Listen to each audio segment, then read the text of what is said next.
we've now reached the applications section for my logarithm lectures, and these are applications that require logarithms to solve. Now, one of the things I want to mention is that I've had applications in a lot of my lectures for exponential functions and whatnot. It's actually one of the more application heavy topics, but this really is kind of where we're getting into the meaty, good applications requiring logarithms to help us solve. Now let's preview what we're going to be doing here. So let's see, the preview, we have three problems we're going to go ahead and tackle. One will be a bacteria population problem, which is a typical problem you'll see in most courses. One will be a caffeine problem, which I'm just going to go ahead and research some information online, and we'll do a half-life problem within this. And we'll introduce that definition at that time. And then finally, we'll do an investment problem, because that's also a pretty popular use of logarithms and exponential functions. You'll need a few skills prior to starting this. Obviously, you'll need to know all about exponentials and logarithms. We already know, at this point, we know everything about them that we ever want to know. So now we're just going to focus on solving. And specifically in this case, solving exponential equations. So you should know how to solve an exponential equation. If you don't, please watch my previous video, which is solving any type of exponential equation. The first example is actually one that's near and dear to me. It's about a bacteria called Salmonella, and I actually had Salmonella twice in my life. It's from eating just bad chicken or whatever, camping and drinking bad water, whatever it may be, but you get a bacteria, and trust me, you do not want it. It's one of the worst kind of food poisoning type things that you'll ever have. But anyway, a culture of Salmonella bacteria is started with 1/100th of a gram and triples in weight every 16 hours. We're asked to do two things. First, write a population function, and then the second, we're asked how long will it take for the culture to weigh a half a gram. Now it starts at 1/100th of a gram, and we're asking how long it takes to get to a half a gram. It's going to likely be a while, but because it only triples in weight every 16 hours, but still, want to know that time. Now please recall, for all exponential functions, and by the way, I know this is exponential because it's tripling every certain amount of time. Once you know you're multiplying every certain amount of time, you're multiplying a population every certain amount of time, then you know immediately that that is an exponential growth. We have an initial population here of 1/100th of a gram, and then we have a growth rate that they're giving us as well. Well, let's recall a population function. In fact, all exponential functions can be written of the form p of t is equal to p naught b to the t power, where p naught is our initial population and b is our growth rate. And it might be a decay rate, just depends on what the situation is. But in this case, we're tripling every 16 hours, so that's growing, right? So in our case, our initial population is 1/100th of a gram. Okay. Now our growth rate, on the other hand, we are tripling, so B, we're tripling, but it's once every 16 hours. So this is our growth rate right here. You triple once every 16 hours. If we were just tripling every hour, it'd just be, the value of B would be 3. But because it's tripling every 16 hours, then you multiply by 3 to the 1/16th power. All right, and this is all, by the way, just from our talk on exponential functions. So if you need a review of that, please go back and see that. So now I know that my function for the population of bacteria at time t is going to equal 0.01 times 3 to the 1/16th to the t power. And of course, I don't really like it written like that. Remember, powers to powers, they multiply, so that's just the same thing as saying p of t is equal to 0.01 times 3 raised to the t over 16 power. So all I did was multiply the exponents. So that's actually the first part, part A. Part B, how long will it take the culture to weigh a half a gram? That basically means when is our population a half a gram? In other words, let our output, our function value, be 0.5. Let's do that. 0.5 is equal to 0.01 times 3 raised to t over 16. And now I see I have an exponential equation, so I can easily solve this equation by dividing both sides first by 0.01. So I'll do that, show that action here. Divide the right hand side by 0.01 and the left hand side by 0.01. And that should yield the following. 50 is equal to 3 raised to the t over 16 power. And that's because, remember, the 1/100ths will cancel there, so we still have just the 3 to the t over 16 power on the right hand side, and then on the left hand side we've got that division that we just did. Now we have to have some way of unlocking that exponent, and as we've just discovered in the previous lecture, logarithms can be used to unlock exponents. So I'll take the log of both sides, base 10. So I'll just do log of 50 is equal to log of 3 raised to the t over 16 power. And what that allows us to do, again, kind of showing you way back here in our theorems, the idea of an or a logarithm, the reason why it really truly exists is to be able to peel out exponents to the front of the logarithm. So that's what we're going to do here. I'm going to take this exponent, which is t over 16, and I'm going to pull that out to the front of this logarithm. So this will imply that log of 50 is equal to t over 16 times log of 3. Well, I'll divide both sides by log of 3 first. So I can get rid of the logarithm of 3 from the right hand side. Also remember that you can't just say that's log of 50 over 3. It's not that. It's log of 50 divided by log of 3. There's nothing we can do about that. So we get down to, I'm kind of running out of room, but I'll write it over here. Log of 50 over log of 3 is equal to t over 16. And now you see I can just multiply both sides by 16 to get the following. I'll write it down here. T is equal to 16 log of 50 over log of 3. Now, all you need to do is grab a handy dandy graphing calculator. Let's pull this over. We have 16 times the log of 50 and that logarithm, and divide all that by the log of 3. And we get 56.97. I'll just write it like that first. So this is roughly equal to, not exactly equal to, 56.97. Well, I mean, really, if we're talking, let's talk about what t represents first of all. T in this case represents the number of hours that have passed by. So this basically means 57 hours. So that's roughly 57 hours. So it took about 57 hours for the population to go from 1/100th of a gram to a half a gram. That's actually a huge jump in population. So it actually went to 50 times the original population in almost as many hours. So it's kind of an interesting little setup there. But you could use this also to find out how long it takes to get to 1 gram or whatever. This is one application of using logarithms in your solutions to exponential functions or exponential problems.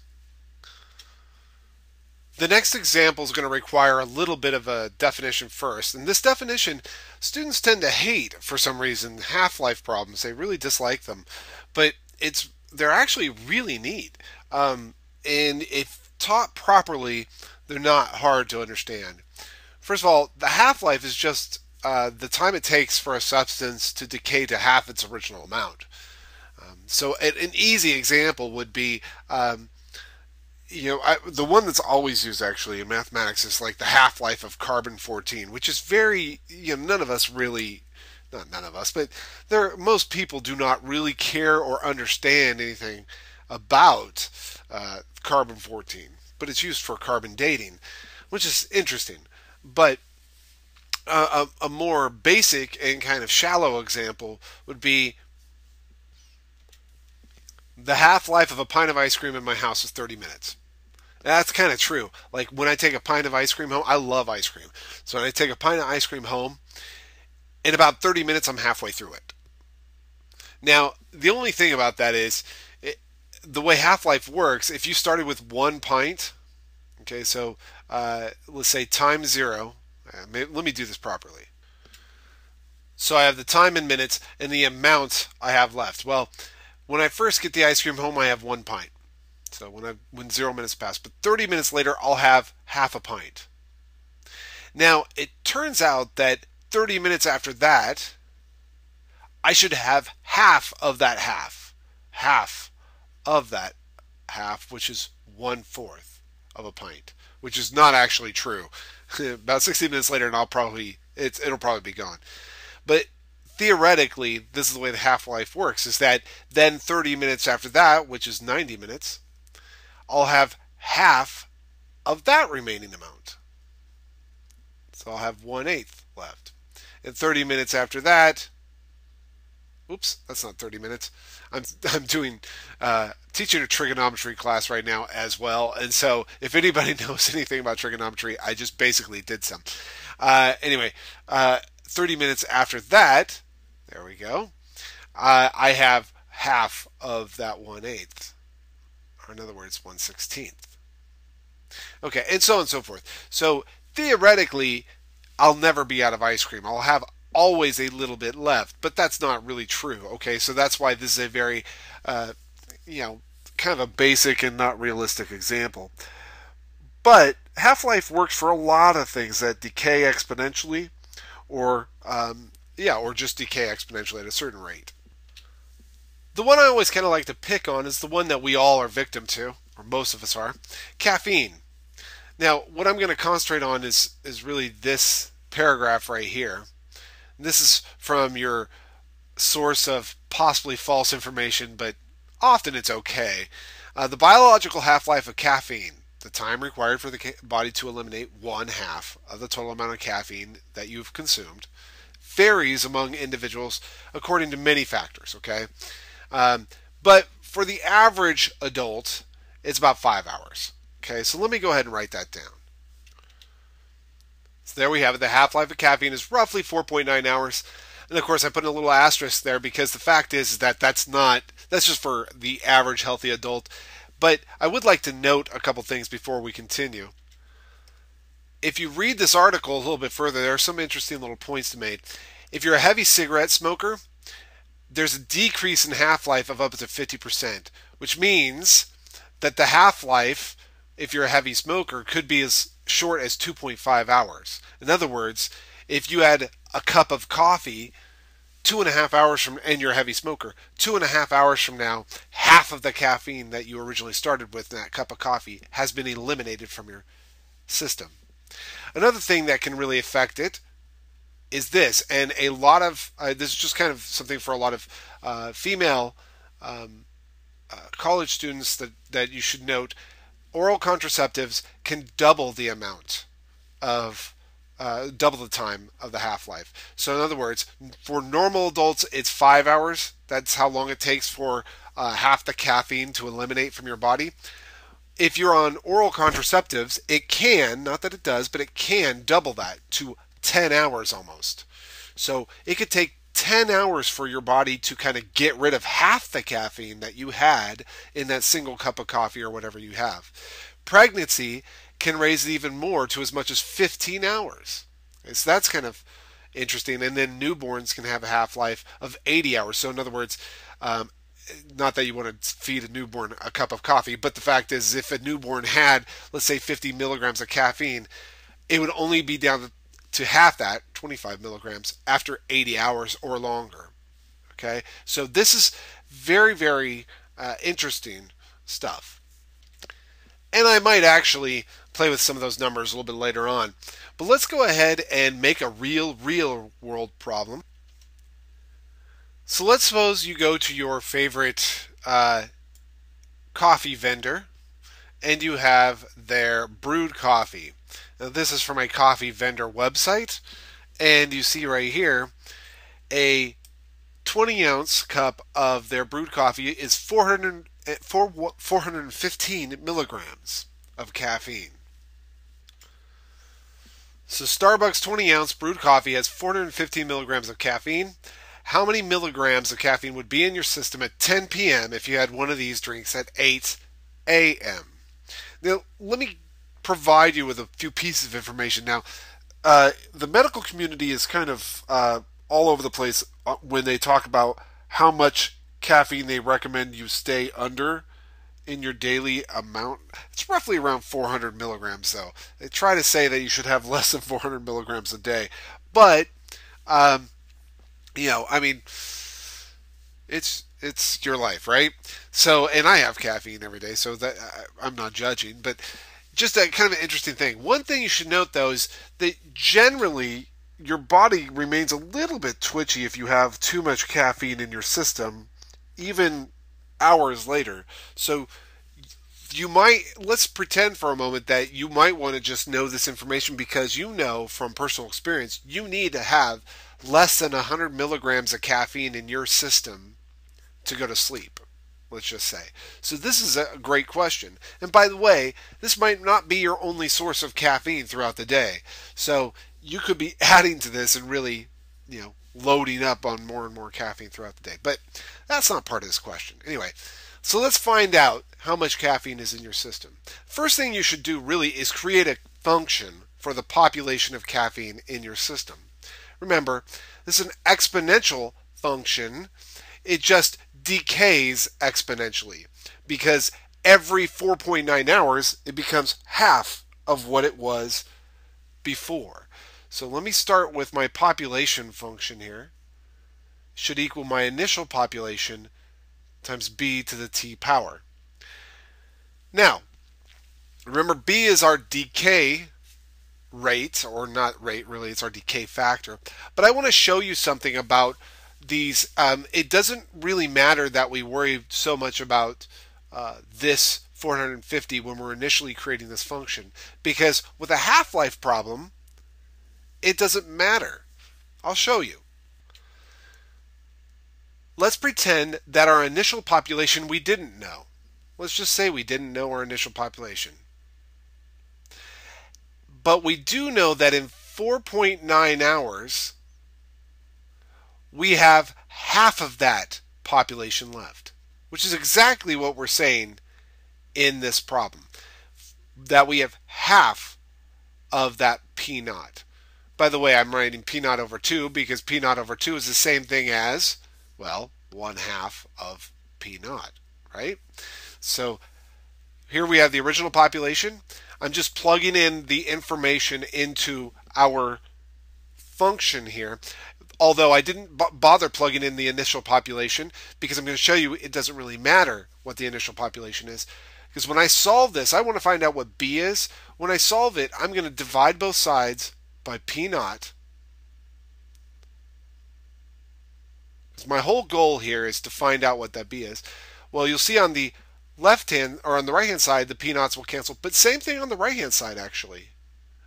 And you get the following. You'll get 1/2 is equal to b to the 4.9 power. And all of a sudden you realize, wait a second, the half-life, and I get an equation with 1/2, that will always happen. So, by the way, to solve for b, notice b is not in an exponent. So you're not going to use a logarithm to solve this. Students get so stuck on when they see exponential expressions like this, they think, oh, I have to take logs.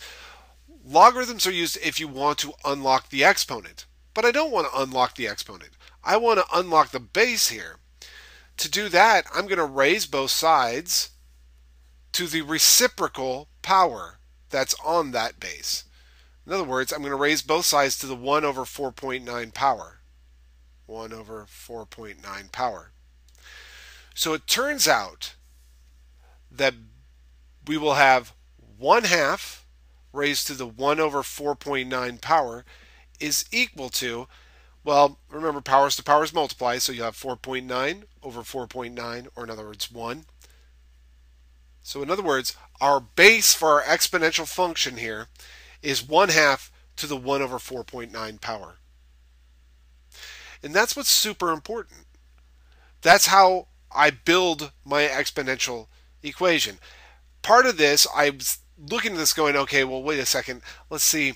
I know the initial population for this exponential function. The initial population is 415 milligrams. But I didn't know what B was. So I had to substitute in some information they gave me. And they gave me that 4.9 hours later, I'll be at half. So that means our B value is 1/2 raised to the 1 over 4.9. And if you think about this, just like our previous example, this one right here where we said it triples once every 16 hours, and notice the growth rate or the growth factor here was 3 to the 1 every 16 hours. Well, then you can draw that correlation here. The population goes in half once every 4.9 hours. There you go. That's another way to do a half-life problem. Is you could just write, oh, it's half once every 4.9 hours. And then you don't have to go through all of this solving business. So, in fact, I might, at the end of this example, I might want to kind of focus in on that and do a few more just quick examples at the end of this. But anyway, finally, I'm just going to rewrite this function to say P of t is equal to 415 milligrams times 1/2 to the t over 4.9 power.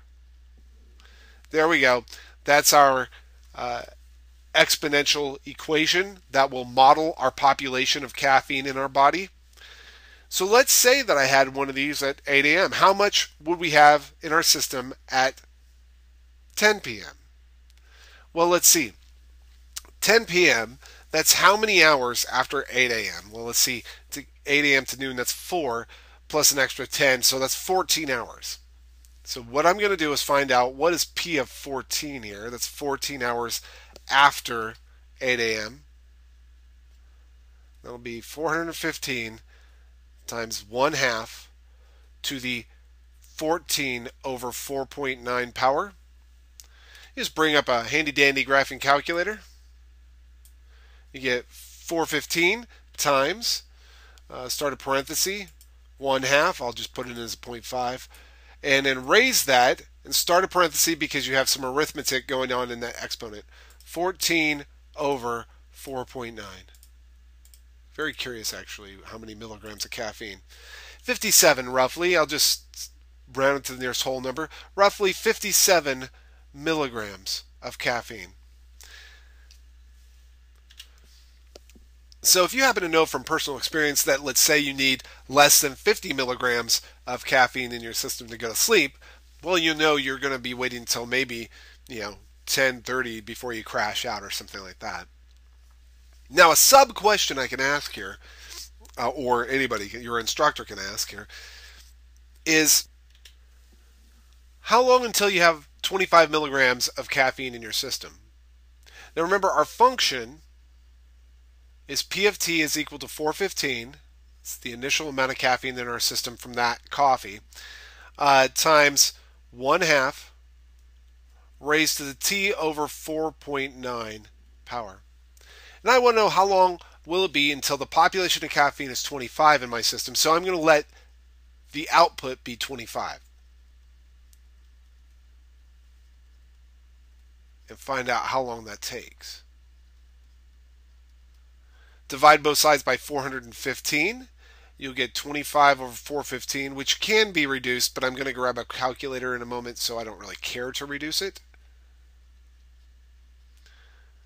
And now I see this equation. I have an unknown in my exponent, which means I'm going to take a log of both sides.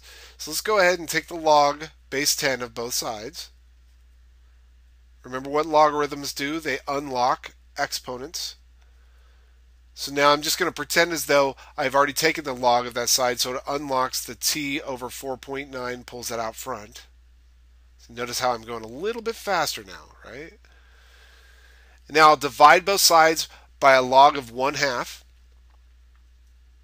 So I'll have a log of 25 over 415 divided by log of 1/2 is equal to t over 4.9. And now finally, I'm going to multiply both sides by 4.9. So t should equal 4.9 times log of 25 over 415 divided by log of 1/2. Okay, and then again, grabbing your handy dandy graphing calculator, I'll move it over here, clear the screen. I have 4.9 times the log of 25 over 415 divided by log of 0.5. 19.9 hours. I'll just say roughly 20 hours, really. That's how long it's going to take to get down to 25 milligrams of caffeine in your system. 20 hours. So in other words, if we drank that cup of coffee, or that actually 20 ounces of coffee, at 8 a.m., it would be until 4 a.m. the next day that we would have 25 milligrams of caffeine in our system still. Which brings up some really cool examples. For example, why is it that a pregnant woman would have trouble sleeping if she only had 100 milligrams of caffeine? So maybe a couple cups of coffee at 8 a.m. And it's not like the Starbucks brewed super coffee, but it's just a regular coffee. Okay, so you had that 415 milligram coffee, but she's having 1/4 of that basically. So why is she having trouble sleeping? Well, it turns out, as we saw on that web page, that the half-life for pregnant women for caffeine in their system can be up to 15 hours. That's during the last trimester. So let's just pretend this person's in the last trimester of pregnancy, and they had some coffee with 100 milligrams of caffeine at 8 a.m. So the question is, if the half-life is, let's say, 15 hours for the caffeine in their system, how much would she have in her system at 10 p.m.? And then as a secondary question, when will she have only 25 milligrams of caffeine in her system? Let's do this. Now we're going to have to create a new function because I've actually started not with the same half-life. I've changed the half-life here. I've changed the total situation. Once the half-life changes, you have to create a new function. So, again, the base exponential function always looks like this, right? But I know that the initial population of caffeine in her system is going to be 100 milligrams. And I know that the growth factor, or in this case the decay factor, she has 1/2. She gets to 1/2 of her original amount once every 15 hours. Do you see how that works now? Half-life problems work like this. That you know the rate of decay is 50% or 1/2 every 15 hours. Once every 15 hours. And now I could rewrite that function as P of t is equal to 100 times 1/2 to the t over 15 power. The first question is really, how much would she have in her system at 10 p.m., which we said was 14 hours later, so we're just asking what is P of 14. We'll plug that into her equation there. It's 100 times 1/2 to the 15th power. So let's bring up the handy dandy graphing calculator. We have 100 times 0.5 raised to the, start a parenthesis, 14/15 power end your parenthesis. About 52 milligrams of caffeine in her system, roughly. Now notice in our previous example that at 10 p.m. that person had 57 milligrams, so had more, slightly more, but only a little bit, like 5 milligrams more, very little. However, we started with 4 times the amount. So the reason why is because our rate of decay is much faster. It's every 5 hours we get to half of our original level. In the pregnant woman's case, it's every 15 hours that she gets to half the original amount. She only started with 100, but it takes her quite a while to get to half of that. So 14 hours is not all the way to 15 hours, so she hasn't gotten all the way down to half the amount of caffeine in her system. Now the question is, when will it be that she'll have 25 milligrams of caffeine in her system? And remember, in our case before, starting with 415 milligrams of caffeine, but with a half-life of 5 hours basically, we got to 25 milligrams in our system at 4 a.m. the next day. Let's see how long it takes for this pregnant woman to get to that same amount of caffeine in her system, starting with much less caffeine. Well, this is actually kind of easier to do, because if you think about it, if she started with 100 at time 0, then 15 hours later she'd be at 50, right? And then 15 hours after that she'd be at half of that 50, which is 25.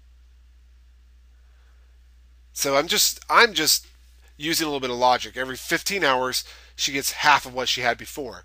So 15 hours later she's half of that 50, or in other words 25 milligrams. So just using logic, I could say in 30 hours she'll have that 25 milligrams of caffeine in her system. Well, 30 hours later, that is going to be 2 p.m. the next day. That's crazy.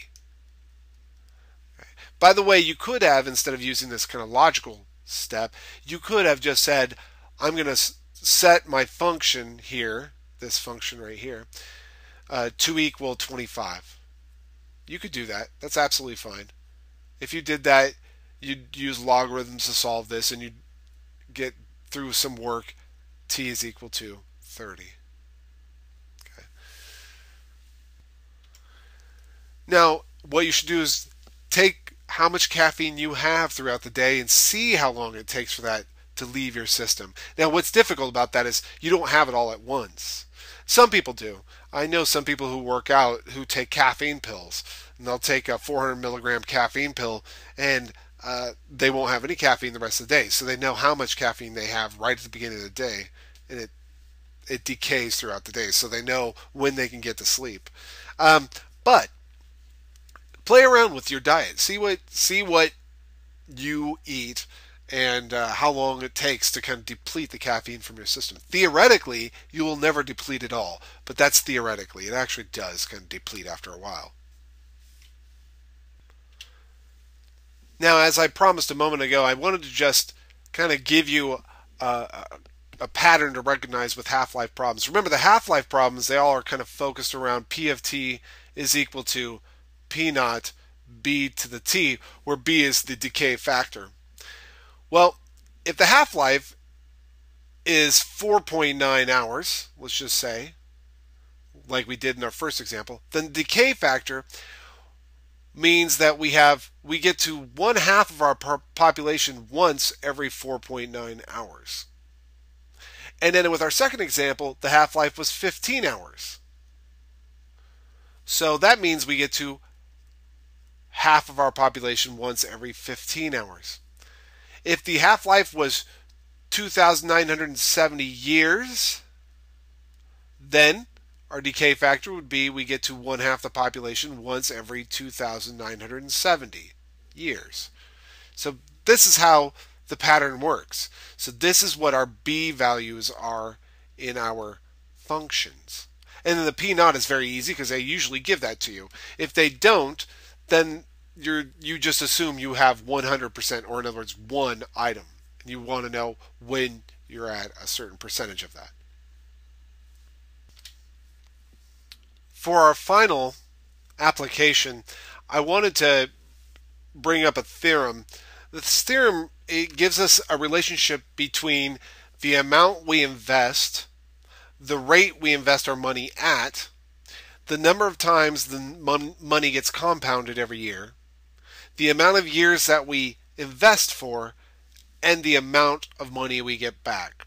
So, A equals P naught times the quantity 1 plus R over N, end quantity raised to the NT power, represents this situation where A is the amount of time, or the amount of money, that we have after T years. P naught, as usual, is the initial amount of money we had that we had invested. R is our percentage rate that we get, our rate of return. N, which occurs in two places in this formula, N is the number of times it compounds each year. And finally, T in this case is just the number of years that have passed. So this is the formula we're going to use. It can be proven that this formula is true, but a lot of students tend to find that the proof is way kind of over their heads. Although I don't think it is. I think you should be able to get it. But I might just prove this at the end of my example rather than right here. So let's find out what rate of interest is required so that $1,000 will turn into $1,900 if the interest is compounded monthly. Now, that compounded monthly means that every month they give us a little bit of our interest rate. So let's say the interest rate was 12%, then you would divide the year up into months. There happens to be 12 months in a year. So that means that every month will get 1%. At the end of the year, if you add up those 1%, a lot of people think that means that we've gotten 12%, but it means you actually get more than 12%. Because the first month, while yes, the first month you get 1% of your initial amount of money, the next month you'll tack on an additional percentage, but it's not only of your original amount of money, but also what you earned from last month. So you're gaining money on money. This is compounding interest. It's a really neat way to gain money. And I'll describe that in a moment. After we're done with this example, I might go into a nice derivation of it. But let's write down the formula again.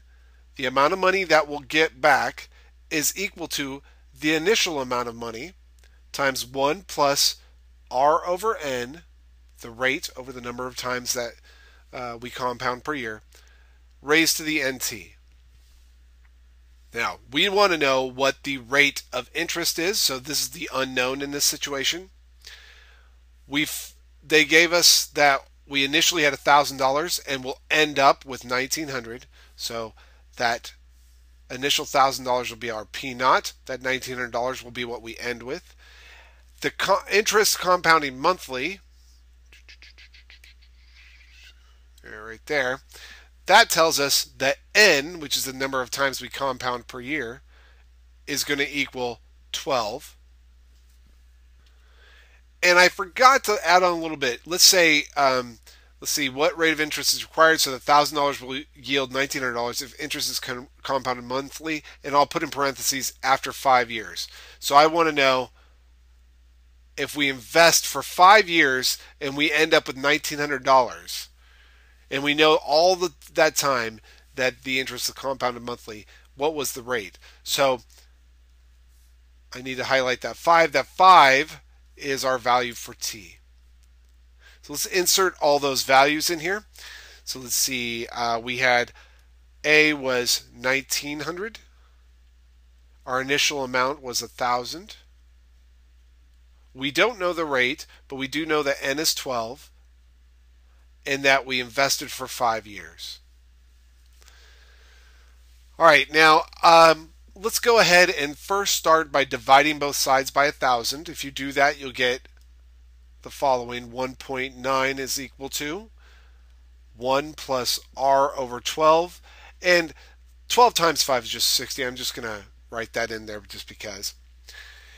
And now, again, I want to really remind you, you pay attention to what's in this exponent. If there's not an unknown there, then there's no need to use a logarithm. Logarithms are only used if your unknowns are in the exponents. But since there's no unknown in this exponent, you're not going to use a logarithm. Instead, you'll raise both sides to the reciprocal power of 60. So the 1/60th power. Remember, powers to powers multiply, so 60 over 60, that'll be 1. So you'll get this. You'll have 1.9 to the 1 over 60th power, some very small number, is equal to 1 plus r over 12. Now, you just start solving for r by subtracting 1 from both sides. So that would be 1.9 to the 1/60th power minus 1 is equal to r over 12. And now multiply both sides by 12, and you'll get that r is equal to 12 times 1.9 to the 1/60th power minus 12.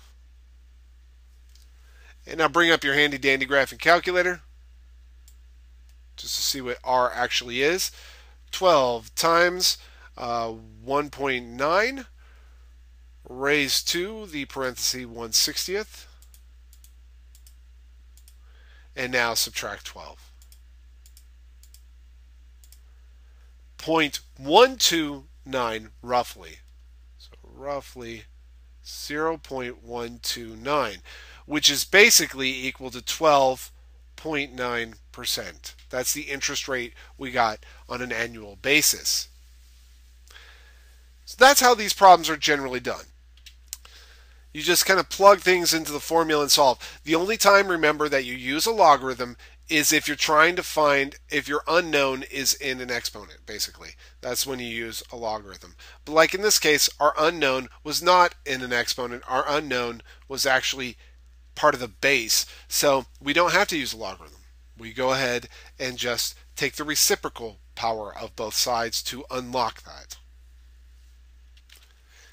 Now what I'd really like to do is actually go into a proof of this theorem,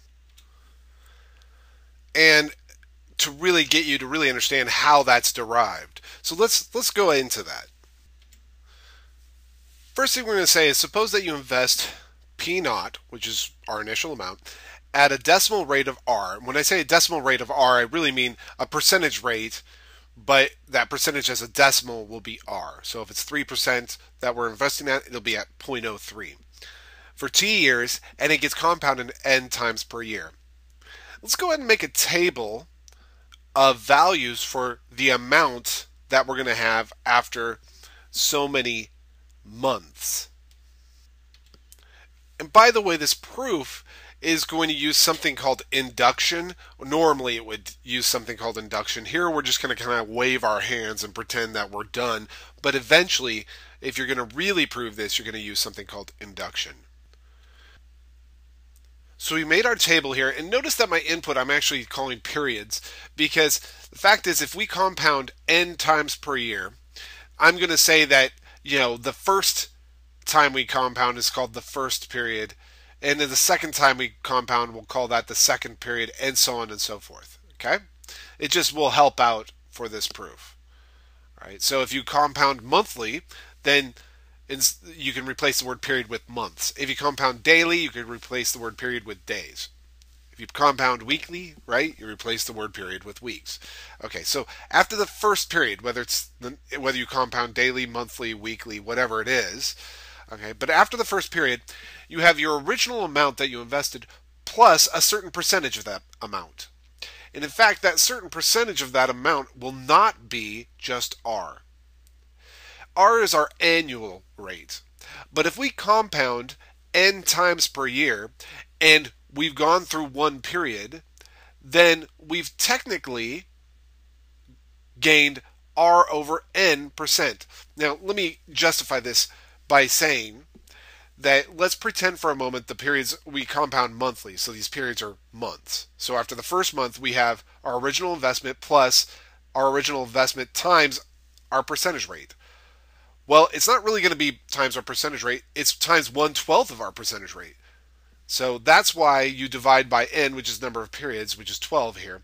So you're actually just tacking on 1/12 of our rate. If our period was in days, you'd be tacking on 1/365th of our rate. Or in other words, you'd be dividing our rate up into 365 equal segments. So that should be okay for you to understand. Now notice both of these terms have a p naught in common, so I'll factor that out, and I'll be left with 1 plus r over n.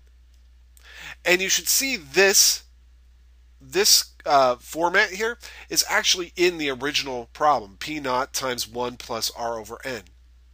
I just don't have the power yet. So let's continue on. Let's say that we have 2 periods, 2 months, let's say, have passed. Well then, what we'll have at the end of 2 months is what we had at the end of the first month, which is this amount, plus a certain percentage of that amount. So plus that amount times a certain percentage. And that certain percentage is actually going to be, again, the rate over the number of times we're compounding, right? Because again, if our rate is, let's say, 24% a year and we're compounding monthly, then each month we get 24 over 12, or in other words, 2%. So we tack on another 2% of last month's amount. Now again, I'm going to do the same thing I just did a moment ago. I see both of these terms have a p naught and a parentheses 1 plus r over n in common. So they both have these pictures in common. I know some students might, the A students will understand this proof. The B students should struggle through this proof. Well, the A students will as well. But the C students will just turn this off. Okay. So I factor out p naught times 1 plus r over n. When I do that, the first term, the first yellowed term, is left with 1, plus the second term is left with r over n. And what's cool about this is that you see you have p naught times 1 plus r over n times another 1 plus r over n, or in other words, p naught times 1 plus r over n squared. Notice the number of periods that have gone through is 2, and we get p naught times 1 plus r over n to the 2 power. Let's try this one last time for the third period has passed. So we should have the amount that we had at the end of the last period, which is this right here. We should have this amount plus a certain percentage of that amount. Let me go ahead and write that in. We have that amount, p naught times 1 plus r over n to the second power, plus we'll have that a certain percentage of that amount. And the certain percentage, again, we're just taking r over n of that. Our percentage, again, just pretend for a moment you get 24% a year, and you're doing this monthly, just pretend. So 24% divided by 12, this is 2% that you should get. So you should have last month's amount plus 2% of last month's amount. Okay. Now, again, notice both of these terms have something in common. They have this picture, this total picture in common. These two pictures are exactly the same. So let's factor out that picture. So I'll factor out the p naught times 1 plus r over n squared. Well, out of the first term, when I factor it off, I'm left with 1 plus. Out of the second term, when I pull that off, I'm left with r over n. And again, notice I have p naught times a picture squared times the same picture. Or in other words, I have p naught times that picture to the third power. Now you can definitely guarantee what the pattern is going to be. The pattern is going to be dot, dot, dot. After, let's just pretend, I don't know. Let's say you go for k periods. Well then, you should have p naught times 1 plus r over n to the k power. That's how much money you should have, just judging by this pattern. So let me rewrite this on a different page so we can see this. We're not done with the proof yet, but this just implies that the amount that we have after k periods is equal to p naught times 1 plus r over n to the k power. But notice that in the theorem here, actually I'll go back one for the theorem. In the theorem that I've kind of quoted this from, the power is not k, it's n times t. So how can we rectify that situation? How can we clean that up? Well, that's not so bad, because we know that every n periods is just a year. So again, if you're compounding monthly, n would be 12. So every 12 periods is going to be a year. Every 12 months is going to be a year. So what you could do is you could say, well, k must equal a number of periods that have passed. That's what we've said.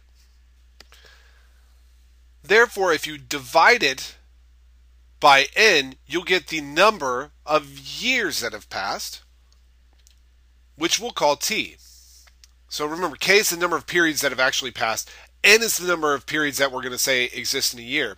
So if you had 24 periods passed, if you had 24 of those periods pass in your problem, let's say, and you're compounding 12 times per year, 24 divided by 12, that's 2 years. So t is going to be our number of years.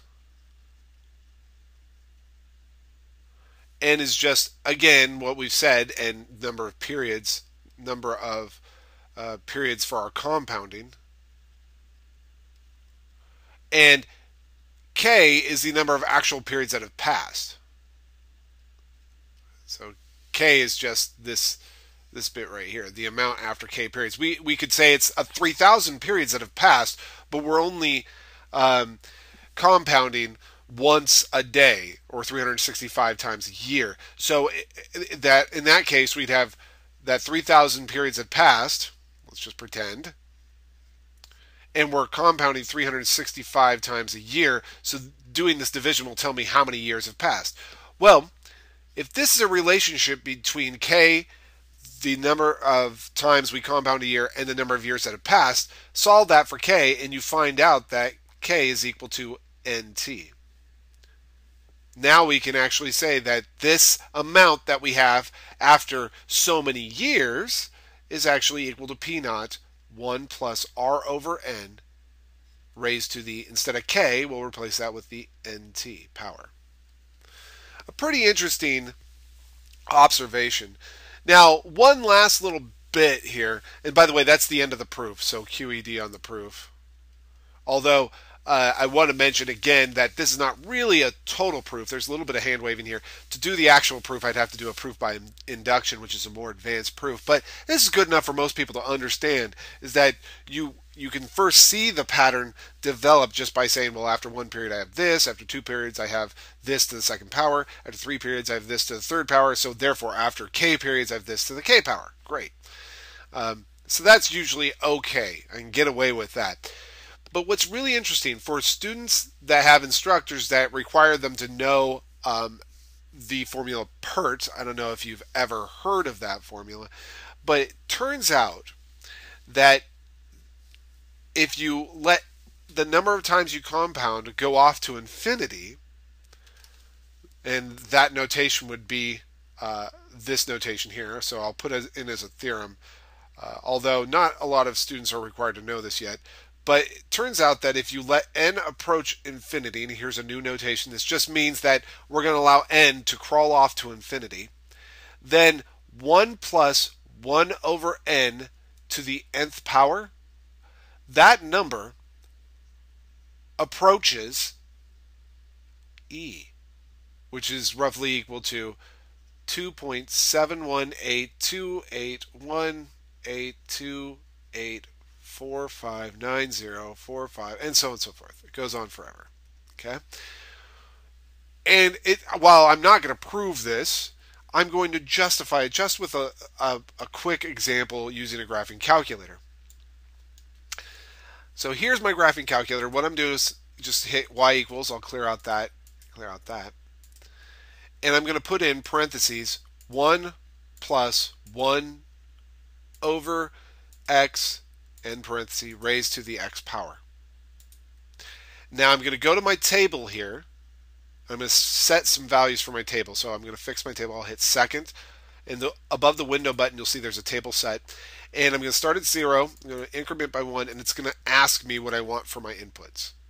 Now hit second graph to go to your table, and I'll just plug in like 1, and then 2, and then 3, and then 4. So this is when, in our theorem here, when n equals 4. Let's do n equals 10. How about n equals 100? How about n equals 1,000? How about n equals 10,000? Okay, how about n equals 100,000? And then further on. Okay. Notice that as we get bigger and bigger, whoops, I didn't get bigger on that one. As you get bigger and bigger and bigger, you're approaching some number, 2.718 something. Turns out it's approaching the number e. As you increase whatever n is, it's approaching the letter e. And this actually gets related back to our amount formula if we compound continuously. That means if we let n go to infinity, the number of times we compound per year, if we allow that to approach infinity, then the amount that we have in our bank account, which was originally P naught,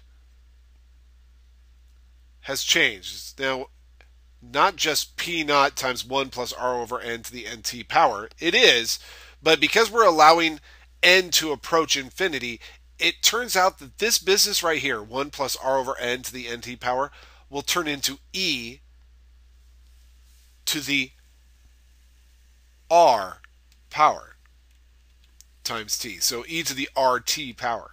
So equals P naught e to the rt power. It's kind of a neat little theorem. I'm not going to, again, prove all of this, but if you're asked in a problem, which my students aren't, but if you have an instructor that asks this question, what if we continuously compound, then you can actually go back and use this formula. P naught equals e, or I'm sorry, the amount you have is equal to P naught e to the RT. And you could apply it here. What, well, maybe you can't. Let's say that instead of having some fixed amount, we're going to change up this problem. Let's say we want P naught, the original amount we invest, to equal $1,000, just like we had in this situation. Let's let R equal 12.9%, just like we roughly found in this situation. Okay. And we'll let T equal 5. In other words, we're going to lay down $1,000, let it grow continuously. So we're going to compound continuously. Compound continuously. All right, at 12.9% for 5 years.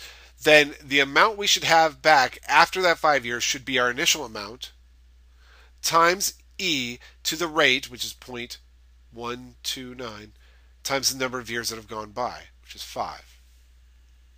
Grab your graphing calculator and just see what this turns into.